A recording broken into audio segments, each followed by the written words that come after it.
Next, drivers who stop in cycle boxes at traffic lights are being targeted in a fortnight-long operation. City Hall and the police say it's part of a campaign to make cycling on the capital's streets safer and deny motorists are being singled out. In a moment, we'll be talking to the Mayor's Cycling Commissioner, Andrew Gilligan. First, this report from Nick Beak. Well, this is a so-called bike box in central London. It's not that well known, but motorists face a £60 fine and 3 points on their licence if they drive into it when that light is on red. We're told it's happening more and more. We filmed the next 10 changes of the lights. In that time, some vehicles crept over the first line a little, others nearly filled the bike box. TfL claims taking cyclists' space is putting their safety at risk. Right, sir, so, for a fortnight, you'll see this. Awareness. Once you go over this white line, it is 3 points on your licence. It is right, yeah. Officers from the Met's Safer Transport Command have issued more than 60 fines to motorists and bikers so far in the first week of the crackdown. This man was one of them. How much is the fine? £60. And anything on your licence? 3 points. What do you make of that? Very harsh. So, are the authorities unfairly targeting motorists for an offence which City Hall admits is not particularly well known?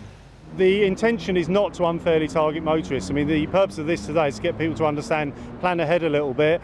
We don't want motorists to be caught in a position where they don't know what to do when they go into these boxes. If a motorist legitimately ends up in a box due to the way the lights change or traffic movements, we take that into consideration.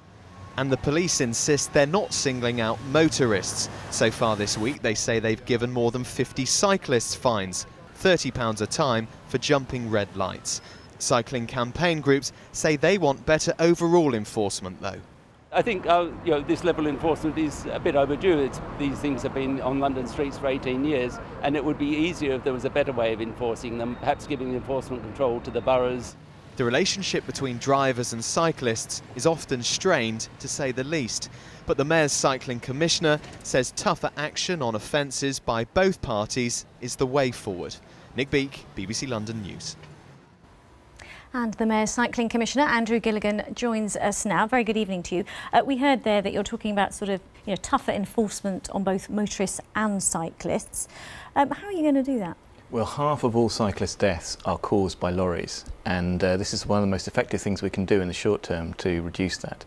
Because basically this box is designed to ensure that the cyclists in the lorry driver's field of vision, because lorries have blind spots in front of them and just to the side of them, so unless there's a space between them and the cyclist, they're going to run over a cyclist. And these boxes have saved hundreds of lorry drivers, and literally hundreds, from the anguish of killing a cyclist. But didn't a lot of those cycling deaths that you talk about with lorries happen on, cycling superhighways, not necessarily cyclists jumping red lights? Wouldn't it be better to focus on making those superhighways safer? Oh, sure, we're doing that too. We're going to upgrade all the superhighways. We're going to do a segregated superhighway through the heart of London, in fact 2, north, south and east, west. But obviously that kind of intervention, major intervention on the roads, which will reduce the capacity of the roads, take out parking, things like that, that takes longer. This is something we can do in the short term. OK, and you talk about short term. I mean, clamping down in 2 weeks is one thing. It's not necessarily easy to enforce, though. You can sort of imagine perhaps, those cameras that you have in bus lanes. But for cyclists, you couldn't have a policeman at every traffic light, could you? No, we couldn't. And the reason why cyclists get fined less if they go through a red light is that they can do less damage than a car that goes through a red light or into a stop box, but it's right that they're fined too. But of course cyclists don't carry a registration number, so we can't do automatic camera enforcement in the way that we want to do with these things for drivers. So are you going to have more cameras on London's roads for motorists, and you're going to have more policemen standing? Yes, we are. We're going to increase the number of policemen targeting problem cyclists by 25%, in a time when police generally are falling, of course, in number. And we also want... Sorry to interrupt you. Is that the best use of police time? Well, it's a problem that every time I talk about cycling, people they go through red lights, they jump red lights, and it's something that clearly annoys and frightens a lot of people. As I say, I don't think it's particularly dangerous. Only 9 pedestrians were seriously injured by cyclists in the whole of London last year, but it's something that people always mention, so that's why we're doing it.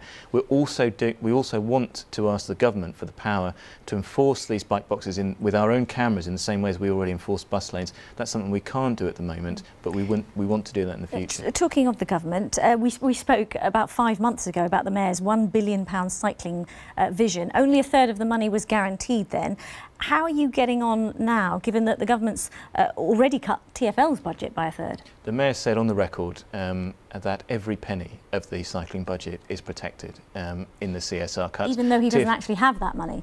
Well, TfL's been given another year's worth of money by the government. Of course, the final 5 years of the programme is still to be negotiated, but every penny in the current programme, i.e. for the next 4 years, is protected, and that is quite clear. It's been made clear to TfL as well. I mean, the savings they're going to have to make are going to have to come from other parts of their budget, not cycling. OK. Andrew Gilligan, many thanks for your time. Thank you.